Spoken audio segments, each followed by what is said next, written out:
Hi, Hello, hello, everyone. hello. Everyone say hello. Hi. I'm extremely nervous. I was hijacked. So yeah. Okay. No, I'll, no, don't worry. We're a nice so bunch, I'm right? winging it. Truly, please. So bear Yeah. with me. No, no, no. We're a very nice bunch. And I'm sure you know a lot. You've got intense knowledge.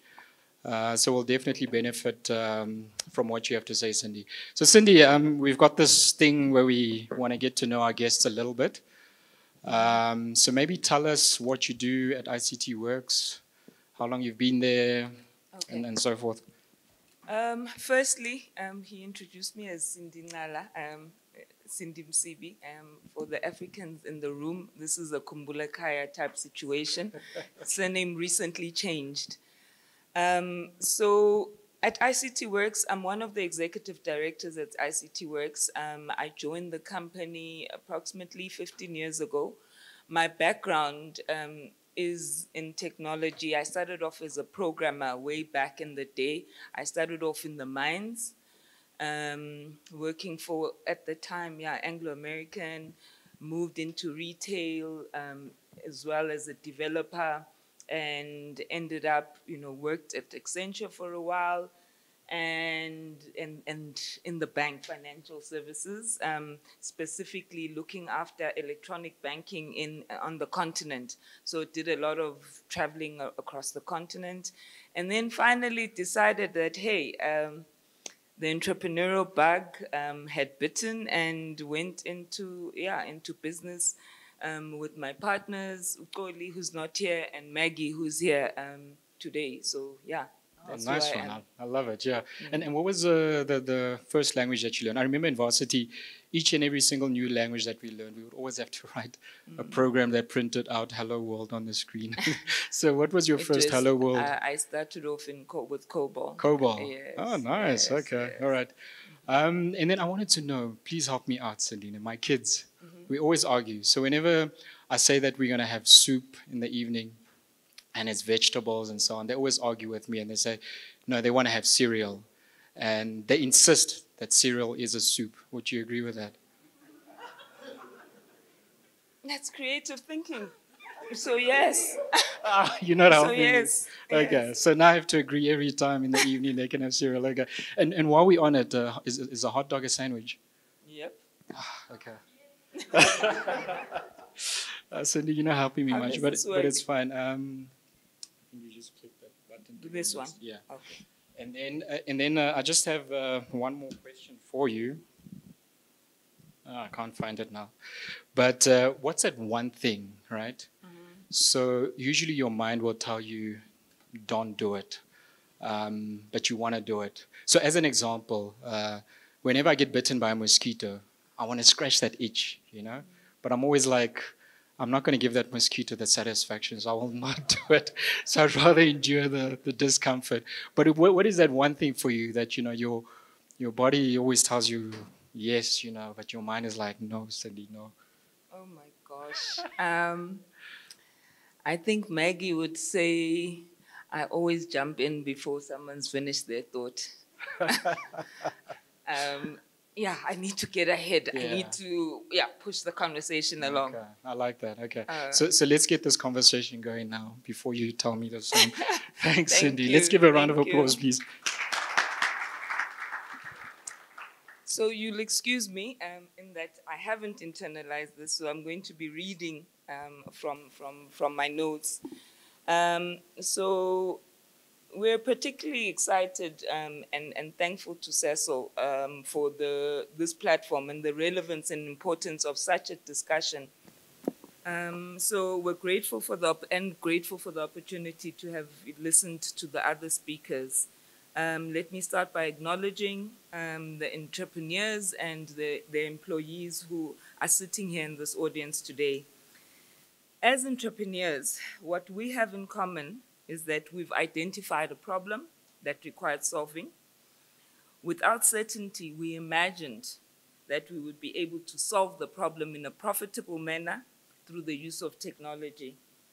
We plucked up the courage, and I need a slide for this, excuse me.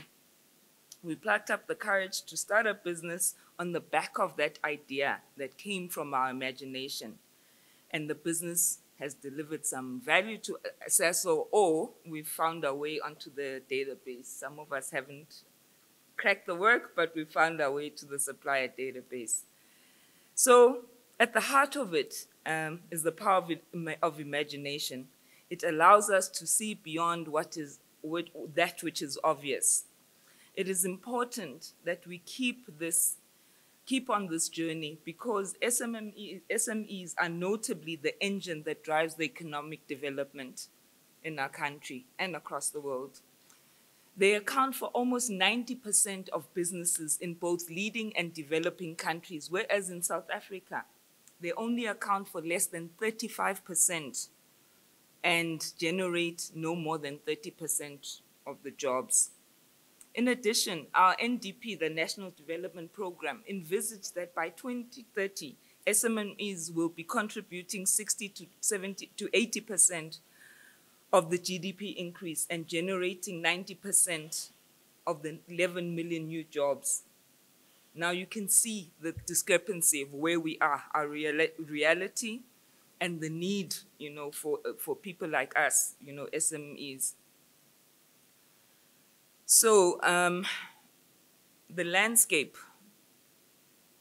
These slides, I did a quick Google search on the contribution of SMEs to the economy and came up with articles, across various publications which were lamenting this very fact about, the low percentage of our contribution, of the contribution of SMEs to the market, so to the economy. So it is something that is recognized, but I think the challenge is what gets done about it. So for us, we asked ourselves the question, what are we not doing right to reach these clearly articulated NDP aspirations? We believe that there are three main contributors which we've coined the misconception of the small business life cycle, fixation on startups, and lastly, the Big Bang Theory.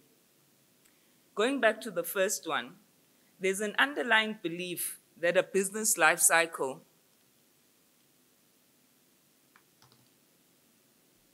is a straightforward upward line, as drawn, as depicted by the pink line, where you start up, you scale up, and then you continue to grow in the same way forever. The support environment created, therefore, fails to accommodate the complexities which are demonstrated in this slide. I'll speak loud. What we're trying to show. Sorry, guys, we took the mic away so we can free her hands. Yeah, these are some statistics that are quite frightening, guys. It speaks to what are called the valleys of death within the business life cycle. 40% of businesses fail in the first year. So if you've made it through that first year, you're part of the 60% that goes into now the second year, and of that, 60% of that 60% fail within the second year. So to survive beyond that, and this is what we're talking about when we talk about the support that is needed throughout the life cycle and how complex this life cycle is. The support environment created, therefore, fails to accommodate the complexities that are inherent in the next phases of growth. Even Steve Jobs said that these overnight successes take long. The road to a successful Apple was long and winding. It even included him being fired by his own company. The second contributor we've identified is the government and corporate fixation on startups. Now, I must differentiate between startups and SMEs, just highlight there. And this fixation creates the unintended consequence of incentivizing remaining small. There are people who even have recognized you can actually make good money out of just starting up businesses, just being continuously being a startup. Government and corporates and financing companies give a lot of attention and interest to startup companies, particularly in manufacturing, with specific focus in helping them secure startup capital. This is great and it should be encouraged. Similarly, large mature companies receive financial interest and media attention. It is the small and mid-tier companies that suffer neglect from government, corporates, and funding instruments. This is in spite of the fact that small and mid-tier companies are the ones that tend to generate the majority of new jobs and sustainable economic growth in countries around the world. South Africa, for some reason, has convinced itself that its focus must only be on startups and on bailing out large enterprises. I won't mention those. This leads to a schizophrenia that makes us fear growth and want to remain small for the rest of our lives. Work needs to be done to remove these growth impeding hurdles that along the scaling up journey. And the last of the contributors, which we have coined the Big Bang Theory, is the underlying false belief that every new tech business needs to invent the next industrial revolution. Guys, it's okay to identify a problem that a customer has and go about your business of solving that problem. We don't need to be the next steam engine or the next inventor of a computer, etc. You know, keeping at solving the customer's problem is what leads to SME growth, in our opinion. So, now, this is Xoli, by the way, at the top of Mount Kilimanjaro last year. Yeah, last year. So, if you were to ask Xoli what was more daunting, summiting Mount Kilimanjaro or starting up and growing a 20-year-old company, she would tell you that, oh my gosh, the air is thin up there, and that running a business is not for sissies, which you will attest to. So this confirms that the map is not the territory. You know, that sat with me a lot, you know, that what we read in the books and what you get to experience are two totally different things. However, it is our belief that she was not invited, Xoli was not invited here to talk about summiting Mount Kilimanjaro, but rather to share the 20-year journey of ICT Works from startup, the journey as a technology company in the digital age, and lastly, the journey of ICT Works as a Black woman-owned middle-tier company.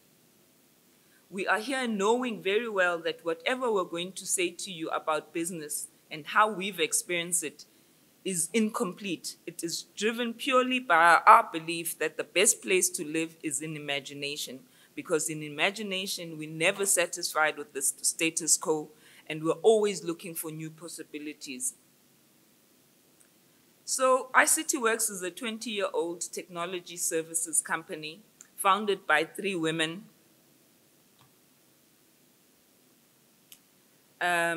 One an electronics engineer and 2 software developers. As I'd mentioned, that's my background. The main driver was to leverage technology to solve our continent's challenges.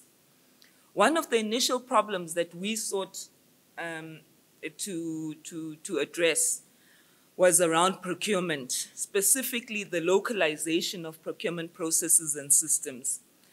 The legislated policies around the procurement lifecycle became the bread and butter of ICT Works. We created IP that could be integrated into the most common ERP applications in order to embed some of our legislated policies like the PFMA, which is the Public Finance Management Act, and the MFMA, which refers to municipalities, into ERP solutions. This requirement was not only relevant in South Africa, but across the continent. On the strength of our success here in South Africa, we secured a contract in Kenya to go and deliver a procure-to-pay project there, and implemented and maintained the system for a few years. We then sought to extend our expertise into other areas where our understanding of complex systems, together with the knowledge of local legislation and policies, could be exploited. We identified integrated transport systems as an area in which the same expertise and knowledge could be used. We have been successful in implementing the AFC solutions and APTMS solutions, AFC being automated fare collection and APTMS being advanced public transport management systems. And this has been done here, both here in South Africa and in Nigeria. We've been successful. Our course of walking this path has not been without its challenges, some of which we were able to transcend and others which we continue to grapple with on our way forward. So I'll start off with our successes. Some of our peaks have included winning coveted local and international industry awards. We've been able to secure notable, highly contested contracts that saw us stand shoulder to shoulder with local and international and multinational industry giants. We've been successful in partnering with Gartner leading quadrant players across the business lines, both within our ERP business and in our transport business. We've been successful in delivering complex projects beyond the borders of South Africa, and we've been successful in developing and successfully commercializing our own homegrown IP. And each of these were achieved through the ingenuity, the passion, and commitment of the people of ICT Works. At the core of this is investing in people with shared values and the passion for solving problems. So coming to our challenges, what has been our undoing? The threat of running out of cash presented itself in various stages. So our challenges, I think we've grouped them into two main challenges, is cash and complacency. So I'll start off with cash. So running out of cash emanated from different sources. So one of the sources that we experienced was rapid non-profitable growth. Here we're talking about, in that screen where I was showing the growth in the first few years, we were fortunate to be, winning large contracts, which required, unfortunately, serious resources from ourselves, such as performance guarantees. It required us to take on staff rapidly. These large projects required us to take on staff rapidly outside of our standard recruitment processes. We had an over-reliance at the time on external IP, which was compromising our margins. And our lessons learned from this were the needs that we need to be more deliberate in managing our growth. We needed to be more deliberate in developing our own IP and more deliberate in pursuing annuity incomes. Guys, this is so important for small and medium-sized businesses. These types of incomes, large projects where you get a whole lot of money in and then you have these lulls, they really have a negative effect on business. So if I were to, one of the things we'd advise, if you were to ask us, is the importance of annuity revenue. So another cash eater was, if I can call it that, is the lack of access to markets. We have not been able to penetrate the private sector to the level that we should, considering our years in the industry, our track record, and our BE profile. And some hard truths began to emerge here for ourselves. We failed as ICT Works to recognize that the very origin of our uniqueness, being 100% being 100% black women owned and controlled, could turn out to be the very barrier to our access to the private sector. So yeah, that has caused us, to do some serious introspection on, guys, you need to package yourself for the type of environment that you're going into. In the public sector, great. 100% black women owned, level 1 BE, yeah, you're the it. But in private sector, it's a bit different. Collaborate, I mean, if it means, yeah, oh, okay. Find collaborations that work for the sector,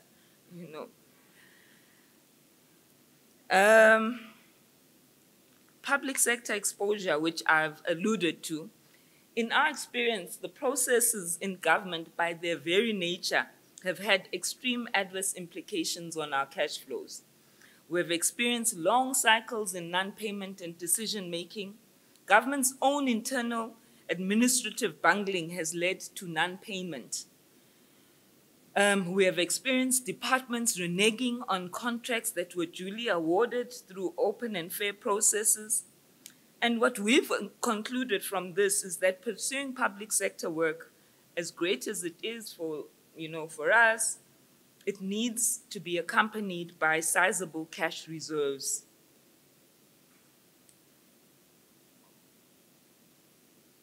As mentioned above, our second threatening challenge was complacency.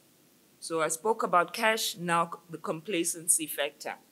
In the 20 years of our existence, the complexity of steering what became a fast-growing company caused us to be internally focused. We were so focused on corporatizing and perfecting our internal processes that we nearly missed the perfect point to transform our business to embrace digitalization. Our key business drivers shifted.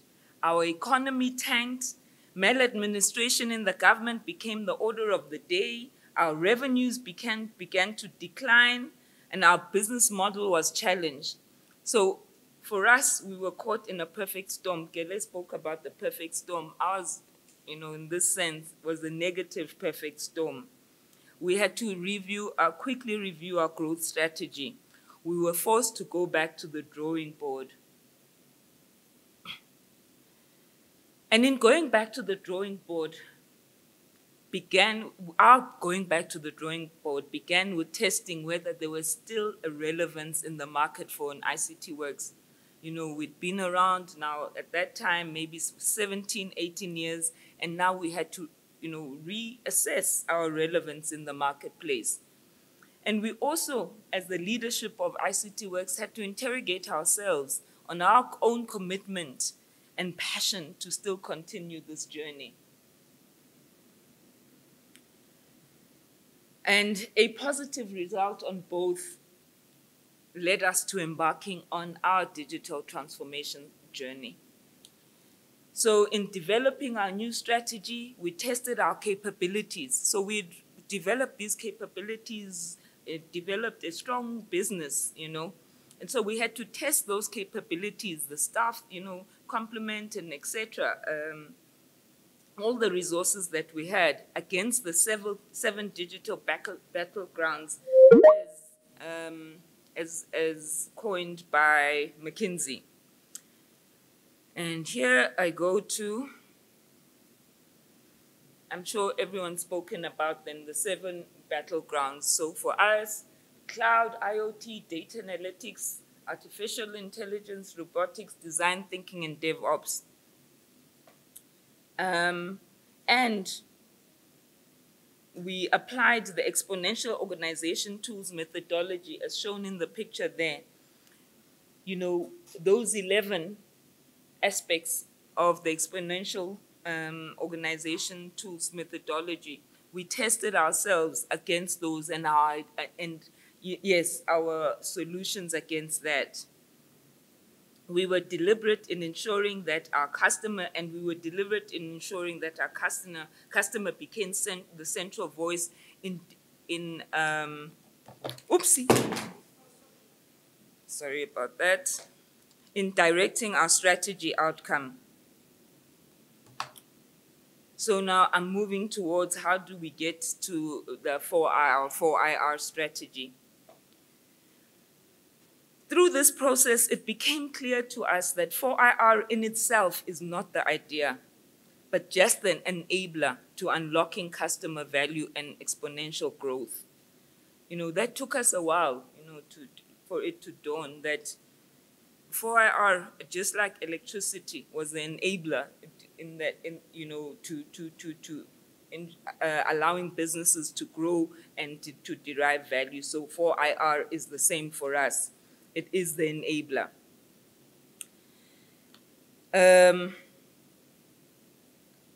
I've taken the liberty to share with you some of our business cases that we've embarked on, and first I'll tell you about the different stages at which each of these are. So the 3 use cases speak to our transport business. So this is a business that we were in, and what we then decided to do was, each of these were sectors that we understood well and businesses we understood well. And we thought to ourselves, what can 4IR do for us in order to